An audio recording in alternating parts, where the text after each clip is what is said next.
Magandang araw po, madlang people. Oh yes, for today's video ay papakita ko lang po sa inyo kung saan kami nag-swimming last Sunday.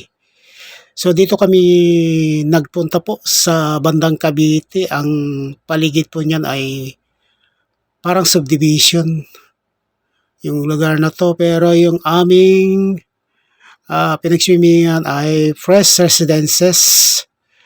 Gawa ng mga container van po yung style niya, yung mga rooms dito sa taas.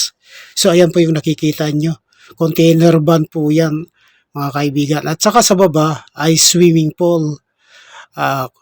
Container van din po at nilagyan po ng tubig. So napakaganda rin po na pag-swimingan. So nag-enjoy po kami dito mga kaibigan.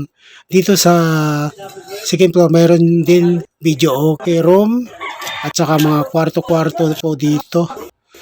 So maluwag din po dito mga kaibigan. Kaya masarap din po magpunta rito. Maiba naman, hindi lang puro sa Pansol, Laguna. Kaya dito tayo napadpad. Kasama ko ang mga bagong kaibigan na first time kong makasama sila. So, yung oras na yan ay nagiinuman na po kami mga kaibigan. At nagpupulutan po ako dyan. Ayan po, tingnan nyo naman. No? Puro kain si Lolo.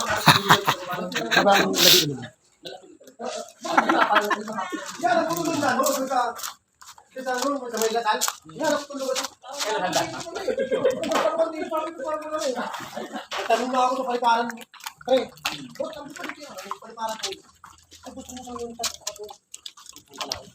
Nadala ko yung putas ko. Ito lang. Kami na po teacher. Pagkama dito sa July, may kailangan. Katrabaho, mga rider na. Diba ba isang...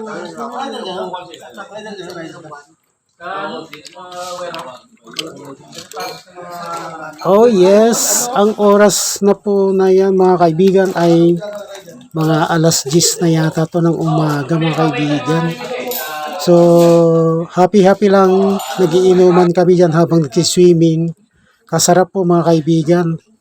Hindi mo mararamdaman na malalasing ka kasi pagkatagay ng alak ay didiretso ka sa swimming pool. Kaya ang sarap talaga ng feeling mag-inuman dito. Okay, enjoy tayo mga kaibigan. So panoorin nyo kung paano kami nag-swimming dito mga kaibigan. Let's go!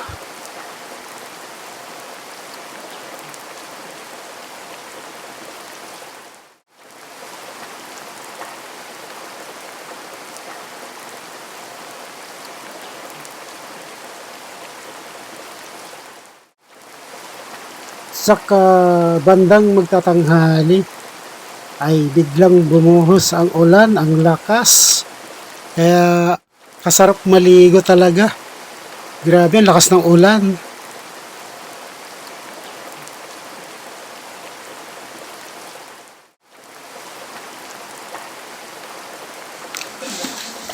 Kasama doon eh.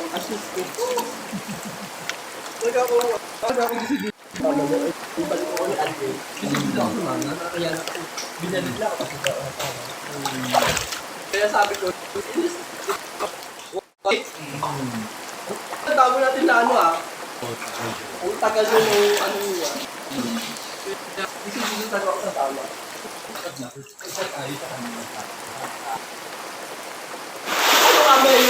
Ano ka mayor mo?